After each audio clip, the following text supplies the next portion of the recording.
Alors que le gouvernement avait crié au scandale après l'intrusion des manifestants dans l'enceinte de l'hôpital de la Pitié-Salpêtrière, des vidéos mettent à mal la théorie de l'attaque. Au cœur de la controverse, le ministre de l'Intérieur, Christophe Castaner. À 3 semaines des élections européennes, les dernières listes ont été déposées. Outre les grands partis politiques du pays, de nombreuses formations souhaitent profiter de l'occasion pour faire entendre leur voix. Des milliers d'emplois menacés dans la grande distribution, en cause la fin du modèle de l'hypermarché, un modèle commercial à bout de souffle et dont la mutation pourrait engendrer d'importantes conséquences sociales.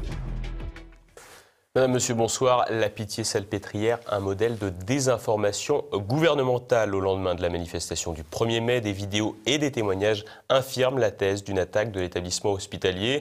Une affaire qui enfonce un peu plus le ministre de l'Intérieur, Christophe Castaner. Thibaut Bastide. Fake news ou encore désinformation, voilà le mot d'ordre après les propos tenus par le gouvernement et notamment le ministre de l'Intérieur Christophe Castaner à propos des incidents survenus à l'occasion des manifestations du 1er mai à l'hôpital de la Pitié-Salpêtrière à Paris. Alors que le premier flic de France avait qualifié d'attaque l'intrusion de plusieurs manifestants dans l'enceinte de l'hôpital parisien, ajoutant qu'ils avaient saccagé du matériel au sein du service réanimation. La thèse gouvernementale a pris du plomb dans l'aile après la diffusion de nombreuses vidéos attestant du contraire, notamment celle d'un des soignants du service en question.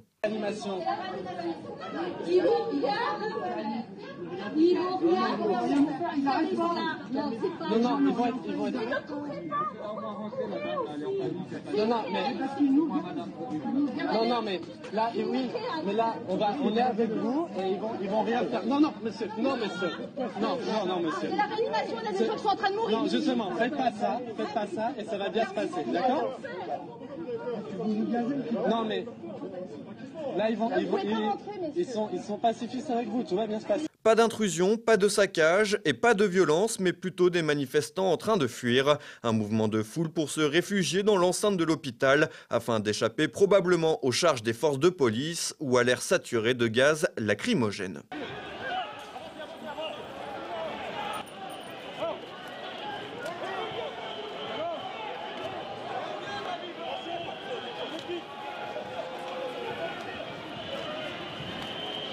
Ainsi, non seulement les accusations de Christophe Castaner semblent relever de la plus pure désinformation, mais sa responsabilité apparaît clairement engagée dans cet événement. Pourtant, le gouvernement avait mis le paquet pour appuyer la fake news.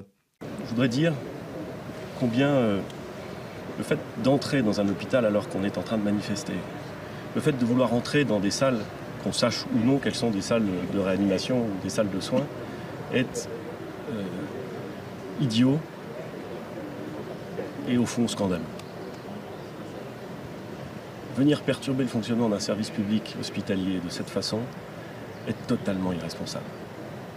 On peut aussi observer quand même que les grilles de cet hôpital étaient fermées, elles étaient cadenassées, il y avait un vigile derrière chaque entrée qui était fermé pour laisser passer la manifestation. Et il y a eu une volonté claire de forcer les grilles puisque les chaînes ont été cassées, les grilles ont été ouvertes de force. La directrice de cet hôpital a aussi montré énormément de sang-froid puisqu'elle a essayé de raisonner les personnes derrière la grille et même après leur entrée, elle leur a dit c'est un hôpital, ils le savaient et ils ont souhaité rentrer tout de même. D'ailleurs, le ministre de la Santé, Agnès Buzyn, a également dénoncé de son côté une exaction et un acte inqualifiable. Si l'exécutif ne semble faire qu'un derrière un ministre de l'Intérieur plus que jamais fragilisé, l'opposition n'en demandait pas tant pour monter au créneau. S'il s'agit de rester prudent alors qu'une enquête est en cours, les formations politiques demandent à présent des comptes aux pensionnaires de la place Beauvau. En première ligne pour critiquer l'action du ministre de l'Intérieur, la France insoumise de Jean-Luc Mélenchon. Menteur ou encore incompétent, le député de Marseille n'y est pas allé par 4 chemins pour qualifier l'action du ministre de l'Intérieur. Par ailleurs, il a demandé à ce que Christophe Castaner soit démis de ses fonctions sans délai. Si cette demande a peu de chances d'aboutir dans les heures qui viennent, le bagage du locataire de la place Beauvau commence sérieusement à se remplir. En effet, entre la gestion calamiteuse des manifestations des Gilets jaunes, les mensonges à répétition, sans oublier son petit détour sur le dance floor parisien quelques heures après le 17e acte, le bilan est plus que salé, le tout en seulement un peu plus de 6 mois passés aux commandes. 3 semaines nous séparent seulement des élections européennes. Alors que l'attention est focalisée sur les grands partis, les petites formations tentent de se faire connaître et de porter des discours alternatifs. Tour d'horizon. Les candidatures au scrutin européen du 26 mai sont closes. À 3 semaines du scrutin européen, la barre des 20 listes est franchie. 20 listes, c'était déjà le niveau atteint en 99 lors de la dernière élection au scrutin de liste nationale. Un scrutin à liste unique qui permet aux plus petites formations de tenter leur chance et qui favorise une certaine forme de pluralisme. Côté grande force politique, les sondages demeurent relativement stables avec en tête le Rassemblement national et le parti présidentiel, quand les Républicains briguent la 3e place en hausse constante depuis plusieurs semaines. Viennent ensuite, juste en dessous des 10%, Europe Écologie Les Verts et la France Insoumise. Quant au Parti Socialiste et à Debout la France, ils sont tous les deux proches de la barre fatidique des 5% qui permet d'obtenir des élus. À l'extrême gauche, le PCF et Génération de Benoît Hamon sont donnés à 3%, l'UDI à 1,5 point, tout comme les Patriotes, la formation de Florian Philippot, et l'UPR de François Asselineau, galvanisé par sa démonstration de force du 1er mai. Celui-ci pourrait même envisager de dépasser la barre des 2 points. Le NPA a lui jeté l'éponge au profit de Lutte ouvrière, probablement incapable de rivaliser face à une gauche de la gauche mieux structurée à l'image de la France insoumise ou des communistes qui ont su faire une campagne remarquée grâce à leur très médiatique candidat Yann Brossa. Exit aussi la liste potentielle menée par Jean Lassalle. Mais mis à part ces listes plutôt médiatisées ou en tout cas relativement connues, de nombreuses petites formations vont tenter leur chance. Alors qu'en 2014, pour la seule région capitale, on comptait pas moins de 31 listes, cette année, avec le scrutin de liste nationale, ce sont plus de 20 listes qui devraient engager le combat électoral.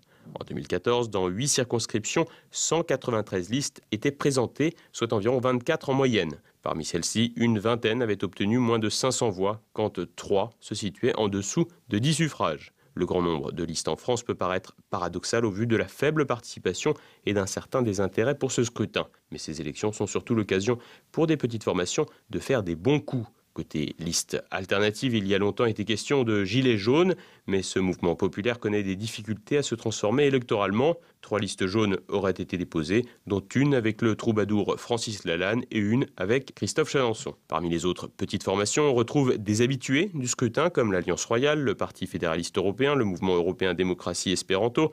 Cas assez emblématique, celui du Parti pirate, également habitué à ce scrutin, et qui vise à défendre la protection des droits et libertés fondamentales, notamment dans le domaine du numérique. Il insiste par ailleurs sur la nécessaire transparence de la vie politique et la lutte contre le fichage abusif. Le Parti pirate avait rassemblé tout de même 40 000 suffrages il y a 5 ans et entend présenter des candidats aux élections municipales. En Tchéquie, cette formation devrait d'ailleurs obtenir plusieurs élus. D'autres petites structures tentent également leur chance, généralement pour défendre un thème particulier. C'est le cas du Parti animaliste ou le mouvement Décroissance Élection, ou encore Allons enfants, qui vise une plus grande représentation de la jeunesse. On retrouve aussi la dissidence française de Vincent Vauquelin ou la liste contre le grand remplacement de Renaud Camus et Karim Mouchik. Enfin, au rayon bizarrerie, il convient d'ajouter Légalise 2019, une liste visant à légaliser le cannabis. La difficulté pour ces mouvements est avant tout de réunir en France 79 candidats. Viennent ensuite les contraintes administratives, puis financières. Selon le Parti pirate, il faut débourser pas moins de 270 000 € pour disposer de bulletins de vote dans tous les départements. Ces partis proposent donc souvent à leurs électeurs de directement imprimer leurs bulletins sur Internet pour contourner ce coût. Pour être remboursés des frais de campagne engagés, ces listes devraient atteindre 3%, un niveau improbable pour ces formations peu médiatisées. Reste que l'occasion leur est donnée de faire valoir leur thème de prédilection, notamment grâce à Internet qui permet de donner un effet loupe à des sujets négligés ou à des thèmes peu médiatisés. À 3 semaines des élections européennes, les électeurs ont donc l'embarras du choix, pas sûr pour autant que cela encourage une plus grande participation au scrutin. Le modèle hypermarché est-il en passe de disparaître? C'est en tout cas la tendance qui peut être observée avec la fermeture de grands ensembles Auchan et Carrefour, un secteur en crise qui pourrait laisser de nombreux salariés sur le carreau. Avis de tempête dans la grande distribution, 21 sites Auchan et une trentaine de Carrefour pourraient bientôt fermer leurs portes. La faute à un business model en fin de cycle, celui de l'hypermarché. Auchan a ainsi lancé un plan de réforme pour réduire ses pertes financières et a d'ores et déjà annoncé aux partenaires sociaux la mise en vente de 21 sites jugés comme étant sans perspective réaliste de retour à la rentabilité. Une annonce qui suit les résultats décevants d'Auchan pour l'année 2018 avec une perte nette de 1,145 milliard d'euros. Les syndicats, de leur côté, craignent une perte de 723 emplois. Un secteur en crise et en pleine mutation, puisqu'au cas Auchan et Carrefour, il convient d'ajouter Casino, qui a annoncé en février la cession de 34 magasins déficitaires à 2 de ses rivaux, Leclerc et Lidl. Les hypermarchés, ces grandes structures commerciales, ont fait leur réussite en proposant un très large panel de produits alimentaires et non alimentaires avec des prix rendus attractifs par des économies d'échelle. Situés en périphérie des grandes agglomérations, les hyper sont les versions grande échelle des supermarchés. Leur arrivée en France date des années 60. Le consommateur des 30 Glorieuses pouvait ainsi trouver sous le même toit des légumes, un aspirateur ou encore des chaussettes dans une même enseigne. Le rêve. Un modèle qui a consacré la fameuse sortie commerciale du samedi, permettant à plusieurs générations d'être biberonnées à ces agapes consuméristes aussi épanouissantes que réjouissantes. Mais aujourd'hui, la donne a changé. Internet a pris une part non négligeable du marché. La paupérisation des classes moyennes pousse aussi une partie des Français à se tourner vers les enseignes discount. Ajoutez à cela le développement des segments de marché communautaires dans la viande notamment, et vous aurez un modèle commercial qui semble avoir fait son temps. L'emploi fait directement les frais de cette crise et la CGT estime à 30 000 le nombre d'emplois détruits ces 5 dernières années dans un secteur qui en compte plus d'un demi-million. En 2018, Carrefour s'est ainsi séparé de 5 000 personnes sur un effectif salarial total de 115 000. L'enseigne compte encore aujourd'hui 60 000 salariés dans 220 hypermarchés, des emplois qui pourraient être visés dans les mois et les années à venir. En tout, ce sont des dizaines de milliers d'emplois qui sont mis en danger par la crise de l'hypermarché, une crise qui s'apparente également à une mutation du secteur qui devrait, en créant de nouveaux concepts, créer à nouveau de l'emploi, mais dans une proportion moindre, eu égard au coût de l'emploi et à la recherche de bénéfices pour les actionnaires. L'actualité en bref avec Floriane Jeannin. Flixbus avale tout sur son passage. Jeudi, la compagnie allemande a annoncé avoir bouclé le rachat d'Euroline et d'EasyLine à l'opérateur de transport français Transdev, marquant une nouvelle étape dans la recomposition du marché des cars longue distance. Libéralisé depuis la loi Macron, le secteur est en pleine expansion, mais ne compte plus que 2 acteurs sur le marché, Flixbus et Ouibus, contre 5 initialement. D'ailleurs, Ouibus devrait également être remplacé par Blablabus à la suite de son rachat par Blablacar, une concentration de prestataires qui ne devrait pas profiter à l'attractivité des tarifs.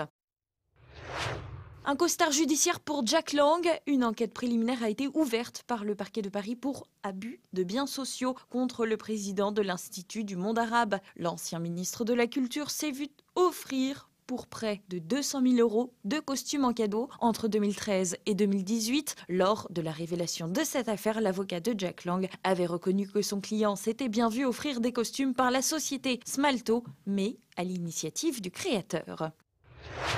Les nouvelles sanctions états-uniennes à l'encontre de Téhéran et la Havane sont entrées en vigueur jeudi matin. Les pays qui importent du pétrole iranien s'exposent ainsi à des sanctions de Washington. Des mesures analogues visent Cuba et devraient conduire des entreprises présentes sur place à lever le camp. Ces sanctions viennent mettre fin aux dérogations permettant à la Chine, l'Inde, la Turquie, le Japon, la Corée du Sud, Taïwan, l'Italie et la Grèce d'importer du brut iranien. L'objectif de la Maison-Blanche est clair, réduire à zéro les exportations de pétrole iranien et isoler un peu plus le pays avec en toile de fond créer des désordres intérieurs et faire chuter la République d'Iran. Des sanctions juridiquement illégales et qui témoignent des velléités bellicistes de l'administration Trump. Le représentant aux affaires étrangères européennes, l'italienne Federica Mogherini, a dénoncé une législation contraire au droit international et affirme vouloir s'appuyer sur toutes les mesures appropriées pour réagir aux effets de cette loi.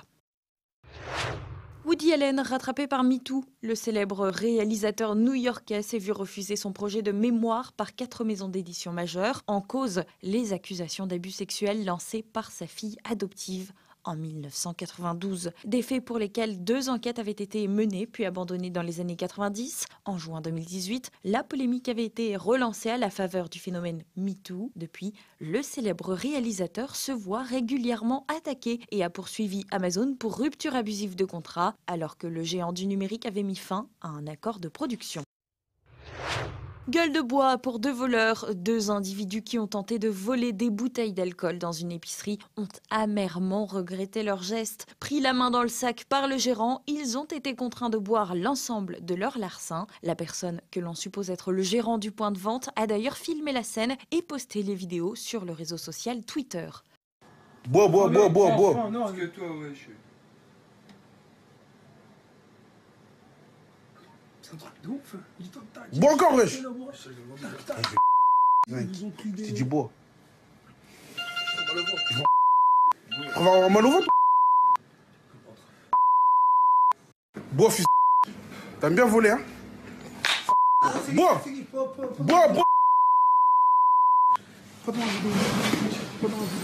Allez, bois. Bois ça bien. Vous voulez de la Ciroc? Hein? Bois. À ton tour.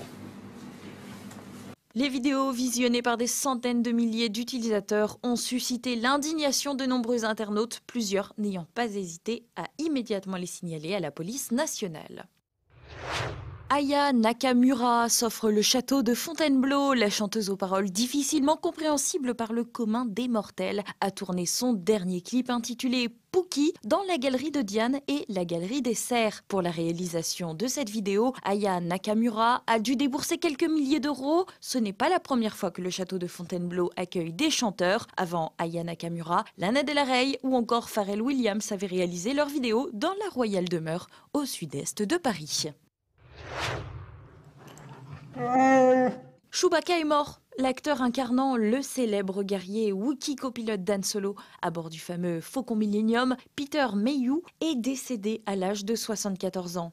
Il avait participé à tous les épisodes de la saga jusqu'à l'épisode 7, le réveil de la Force inclus, soit près de 40 ans au service de la Force. Le personnage Chewbacca a connu un succès indéniable tout au long de la série, un succès dû notamment à son cri emblématique. Chewie! Et voilà, c'est bientôt la fin de cette édition. Comme chaque vendredi, vous pouvez vous procurer le quotidien présent de fin de semaine. À la une, Cardinal Sarah, le feu sacré.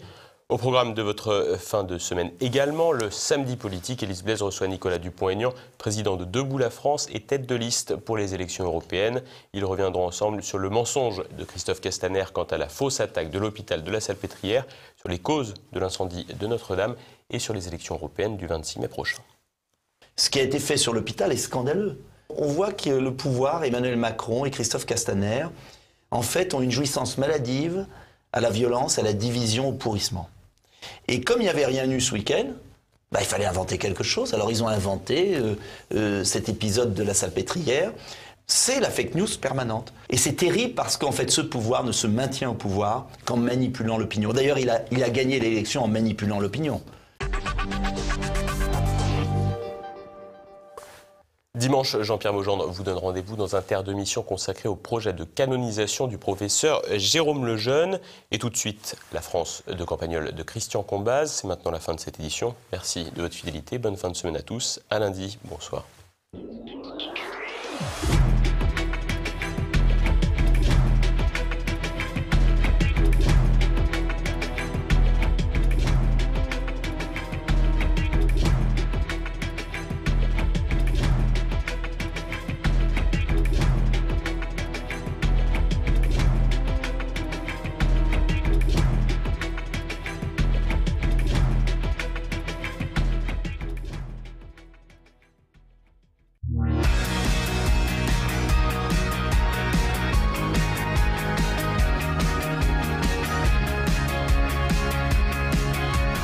Quand vous apprenez que la fibre va desservir les hameaux les plus lointains du pays et pas le chef-lieu, et comme vous quittez définitivement la région parisienne, vous vous doutez bien qu'il va vous falloir l'une de ces fameuses box internet.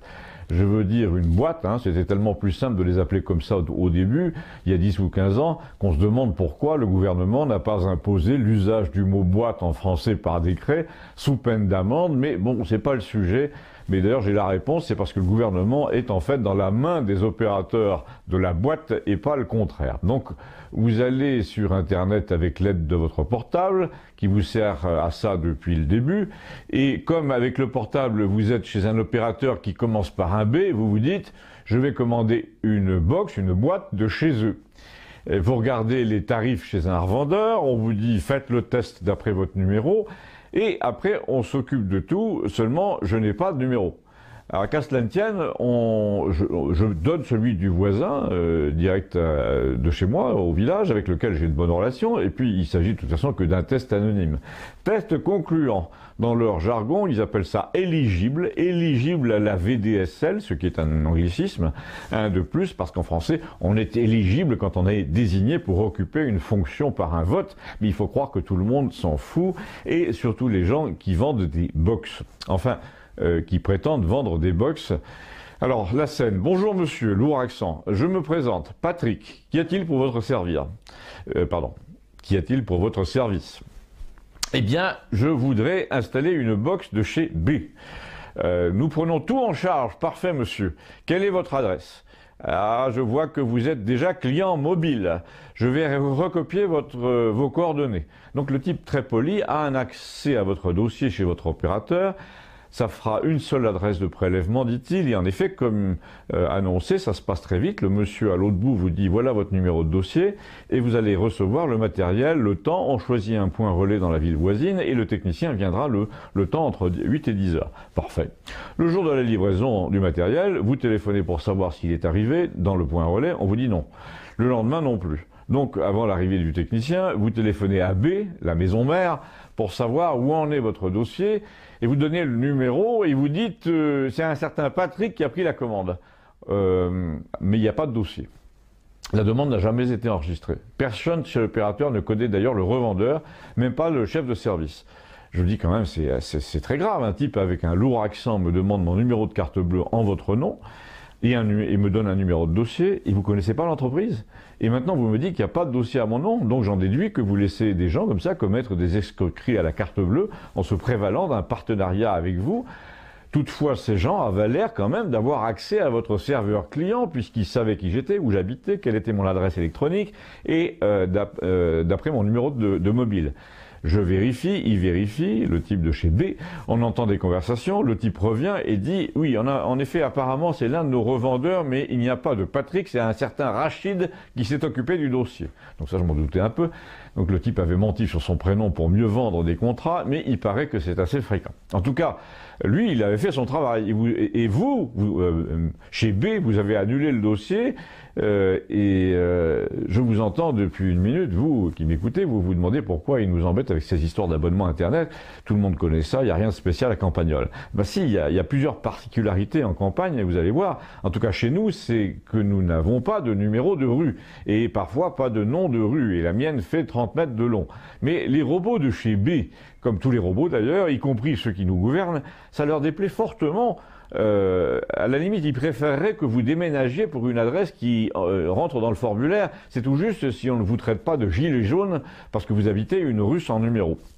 Donc les agents téléphoniques de chez Bouygues, tant pis je l'ai dit, quand ils reçoivent une demande d'abonnement où tout est rempli, y compris le rendez-vous avec le technicien, et quand ils ne peuvent pas garnir la case numéro de rue, eh ben ils envoient carrément le dossier à la poubelle, sans vous le dire bien entendu, et sans le dire non plus au revendeur. Alors le matin du jour J, aucun technicien ne s'est pointé évidemment, vous avez perdu 10 jours, tout est à recommencer, alors vous rappelez le central de chez Bouygues et là on vous demande, dites-nous le motif de votre appel, exemple, je veux louer une box. Bon alors je répète au mot près, je veux louer une box. Alors la voix de synthèse répond, donnez-nous le numéro de votre box pour vous identifier. Donc ça se confirme, nous avons vraiment affaire à des génies. Il y a un deuxième mode d'identification, vous tapez votre numéro de mobile, un mobile de chez eux, de chez Bouygues. Désolé, nous ne vous avons pas reconnu. Alors, à la fin, vous faites appel à la direction générale de la boîte en disant que vous avez failli céder à la tentation de maudire tout et tout le monde publiquement sur votre chaîne YouTube et sur le ton du chantage. Et vous ajoutez que ça peut sans doute s'arranger. Et bizarrement, ça s'arrange. À quoi on reconnaît qu'on est en France? Eh bien, précisément à ça. Ça s'arrange toujours quand on fait du chantage. Abonnez-vous, merci.